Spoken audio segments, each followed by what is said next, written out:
Bismillahirrahmanirrahim. Assalamualaikum warahmatullahi wabarakatuh. Kita lanjutkan perkuliahan kita. Topik perkuliahan kali ini adalah Organizational Diversity. Dengan sumbernya adalah sebagai berikut. Ya, saya mendapatkan materi ini dari internet ya, Mas dan Mbak.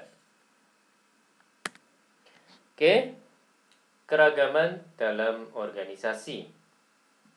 Tujuannya adalah mampu memahami bentuk keragaman dalam organisasi. Ya, tujuan materi ini ya, Mas dan Mbak. Kemudian menyadari stereotip dan memahami fungsinya dalam organisasi. Berikutnya memahami kemampuan intelektual yang relevan terhadap perilaku organisasi. Berikutnya, menjelaskan bagaimana organisasi mengelola keragaman secara efektif.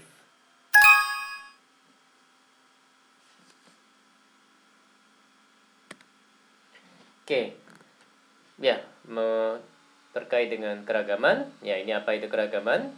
Lebih kurang seperti itu Mas dan Mbak sekalian. Setiap orang dalam organisasi tidak sama, ya tiap individu tidak sama ya karakternya, point of view-nya. Bisa jadi tidak sama untuk setiap orangnya Mas dan Mbak, point of view-nya. Manajer harus mampu melihat perbedaan dalam organisasi dan mengelolanya secara efektif. Perbedaan yang dikelola dengan baik dapat meningkatkan akses terhadap keterampilan, kemampuan, dan ide. Ya, tentunya inovasi ya Mas dan Mbak. Kesalahan pengelolaan perbedaan dalam organisasi akan menyebabkan miskomunikasi, salah paham, bahkan konflik. Karakteristik individu seperti umur, gender, ras, etnis, dan kemampuan mempengaruhi kinerja. Ya, mari kita lanjut ke slide berikutnya. Bagaimana keragaman di lapangan? Ya, dahulu tenaga kerja di tingkat manajerial adalah pria. Saat ini hal tersebut sudah jarang terjadi. Sebenarnya masih sepertinya masih dominan pria, tapi jumlah wanita yang menjadi manajer atau berada di tingkat manajerial semakin bertambah jika dibandingkan dengan dulu gitu ya Mas dan Mbak. Dahulu wanita sulit mendapatkan pekerjaan penuh waktu. Saat ini wanita lebih berpendidikan dan menerima pendapatan sebanding dengan pria. Tentunya kalau dibandingin dulu ya Mas dan Mbak ya. Dahulu tenaga kerja umur 55 tahun berada pada posisi manajerial. Saat ini tidak selalu seperti itu. Ya, untuk tenaga kerja yang lebih muda, bahkan ada yang bisa jadi sudah menjadi CEO gitu ya Mas dan Mbak ya. Ya, ini karena perbedaan zaman gitu ya Mas dan Mbak. Dan tidak selalu tenaga kerja umur 55 tahun berada pada posisi manajerial untuk saat ini.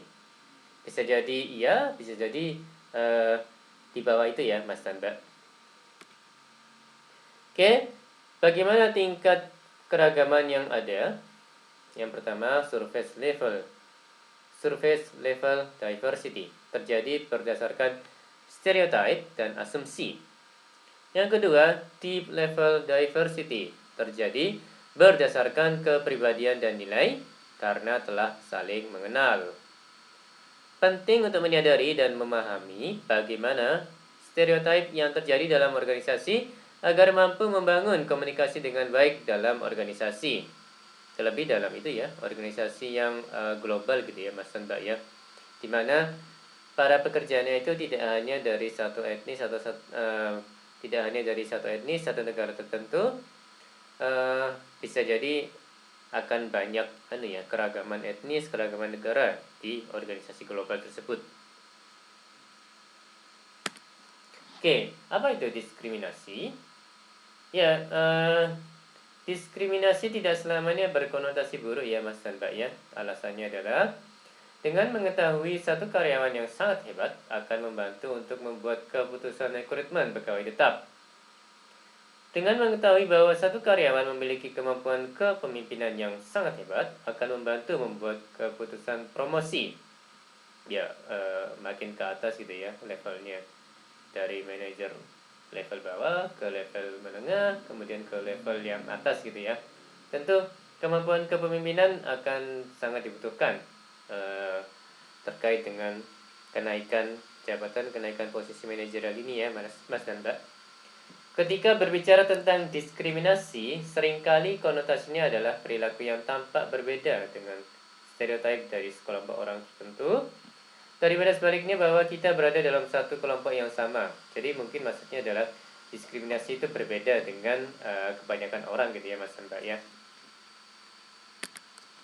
Oke, ini terkait dengan bentuk-bentuk diskriminasi. Jadi ada di tabel ini ada 3 kolom gitu ya Mas dan Mbak ya. Kolom pertama itu bentuk diskriminasi, yang kedua definisinya, yang berikutnya adalah contohnya.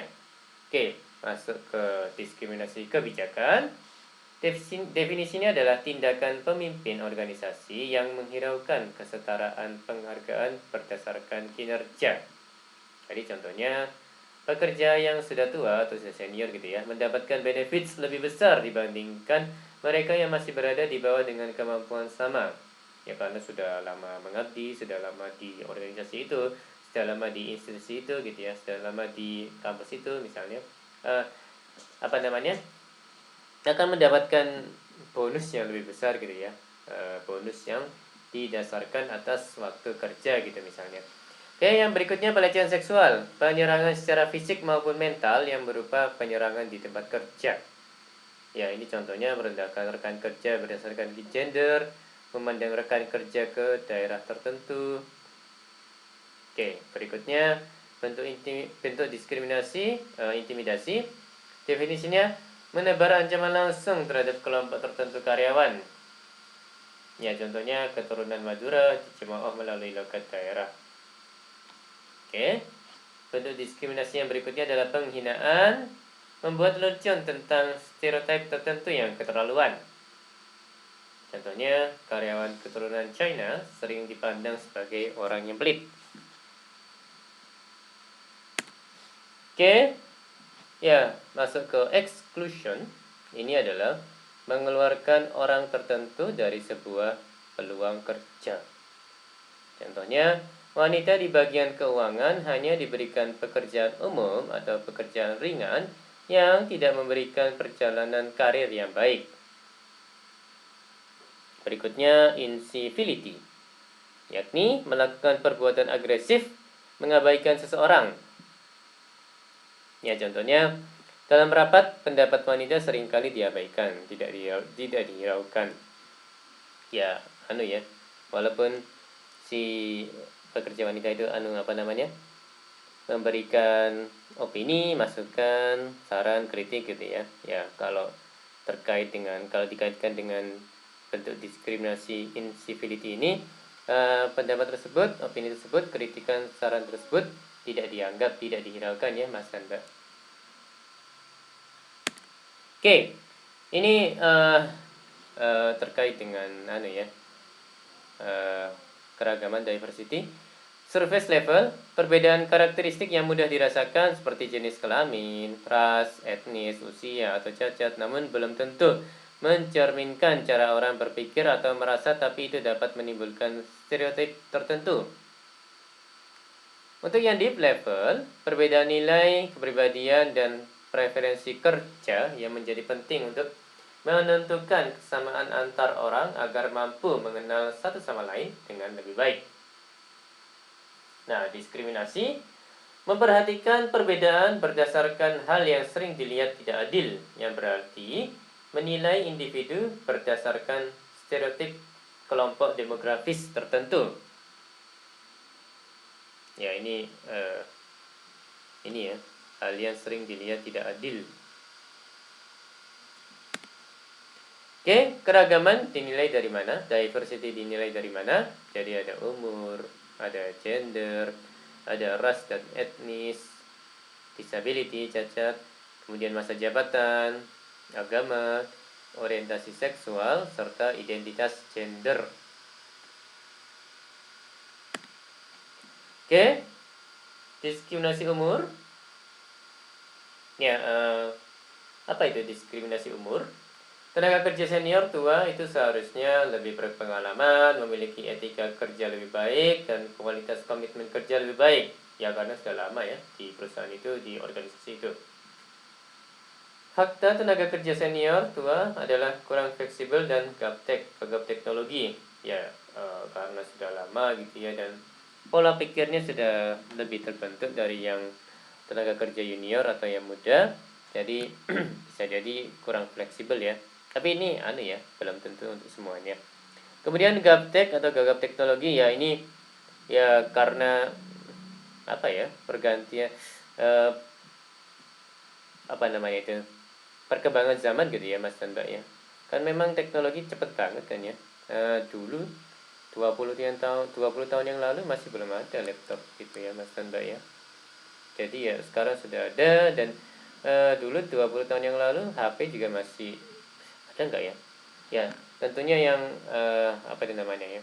HP cerdas juga belum ada waktu itu. Jadi sekarang sudah ada, eh, teknologi juga makin berkembang, maka ya biasanya sih yang bisa lebih beradaptasi ya yang kaum muda Mas dan Mbak sekalian. Diskriminasi terkait umur terjadi terkait dengan kurangnya komitmen terhadap organisasi. Hal ini disebabkan oleh rendahnya kinerja organisasi. Ya, belum tentu yang muda itu performansinya lebih rendah daripada yang tua, dan belum tentu juga yang lebih tua atau lebih senior itu eh, lebih kurang fleksibel daripada yang muda. Jadi bisa jadi yang tenaga kerja senior karena sudah berpengalaman, jadi lebih lebih luas dan lebih tahu cara membawa diri, sehingga beliau lebih tahu pada saat kondisi seperti ini maka harus bersikap seperti ini gitu ya. Pada saat memang harus diam dan lebih banyak mendengar, maka pekerja senior tersebut tahu bahwa saat itu sebaiknya lebih banyak diam gitu. Kalau misalnya harus ngomong, itu pun karena uh, kondisi memang mengharuskan untuk ngomong gitu ya, berpendapat, beropini. Di luar itu ya lebih banyak sebaiknya lebih banyak diam. Dan bisa jadi yang lebih senior atau lebih tua, tenaga kerja yang lebih senior atau lebih tua lebih memahami hal itu karena sudah memakan asam garam gitu ya Mas dan Mbak ya. Asam garam kehidupan. Oke, apa itu diskriminasi gender? Penyebabnya apa? Kemampuan menyelesaikan masalah, kemampuan analitis, tantangan, motivasi, kemampuan sosial, kemampuan untuk belajar. Diskriminasi gender adalah wanita. Mengapa? Mengapa? Wanita harus mendahulukan keluarga dibandingkan pekerjaan. Merawat anak adalah tugas utama wanita sebagai ibu. Wanita yang sukses dalam pekerjaan yang didominasi oleh laki-laki kurang disukai, dikucilkan. Wanita percaya bahwa diskriminasi berdasarkan gender erat dengan pekerjaan yang didominasi oleh laki-laki.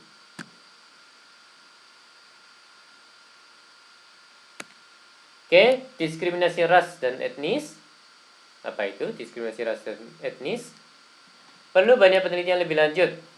Bahkan keragaman etnis dan ras diperlukan sehingga mampu meningkatkan kinerja organisasi. Ya,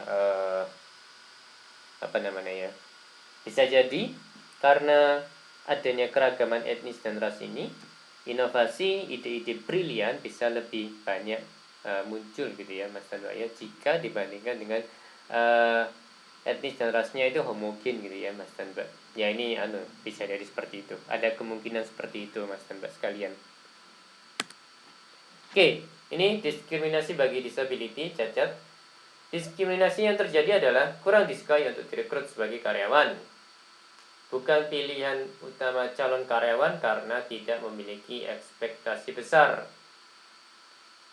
Hanya mampu untuk posisi tertentu, bukan posisi yang berhubungan dengan pihak eksternal secara langsung.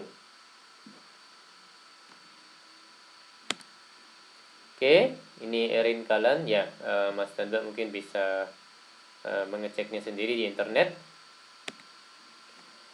Oke, Erin Kalan. Siapa itu Erin Kalan? Lulus magna cum laude dari Universitas Harvard, kemudian melanjutkan studi hukum di Universitas New York, menjadi manajer keuangan atau CFO, Chief Financial Officer dari Lehman Brothers di pertengahan tahun 2007 hingga 2008. Di September 2008, Lehman Brothers bangkrut. Sekarang beliau tidak punya pekerjaan dan menghilang dari media. Ya, alasan bangkrutnya Lehman Brothers belum pernah terungkap karena Erin menolak wawancara dengan media.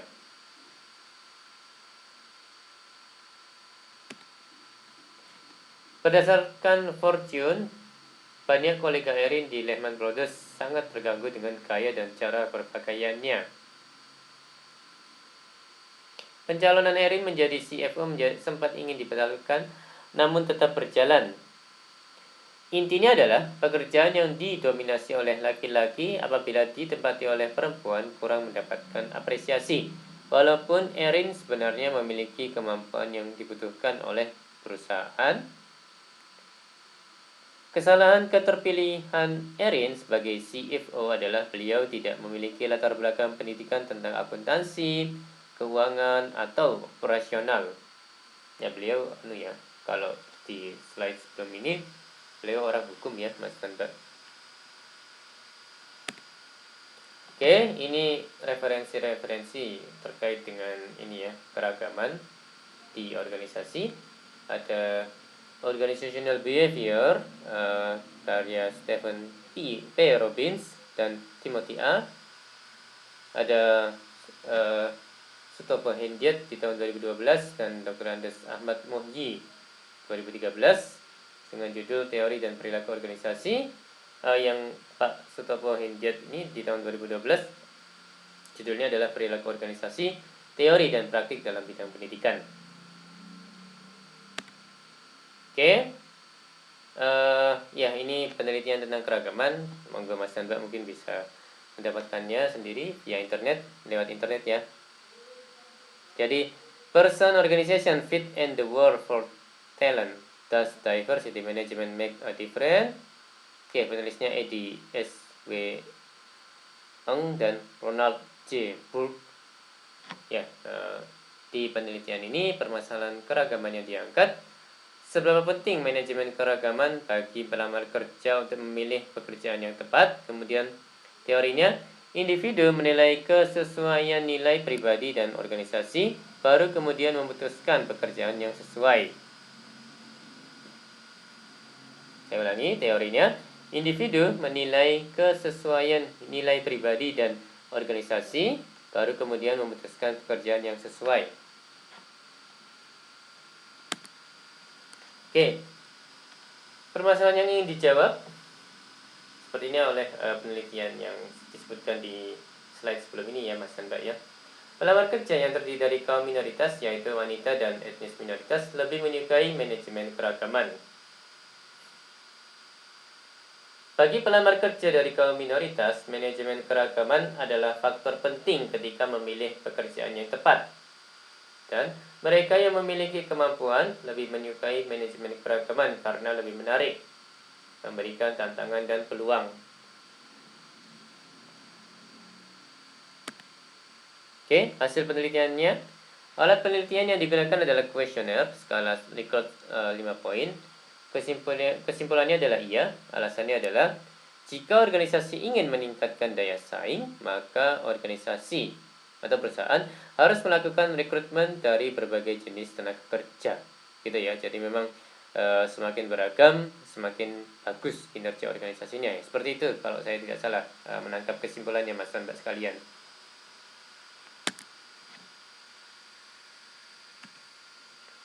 Baik, demikian perkuliahan hari ini. Terima kasih atas perhatiannya. Mohon maaf kalau ada kata-kata yang salah. Wassalamualaikum warahmatullahi wabarakatuh.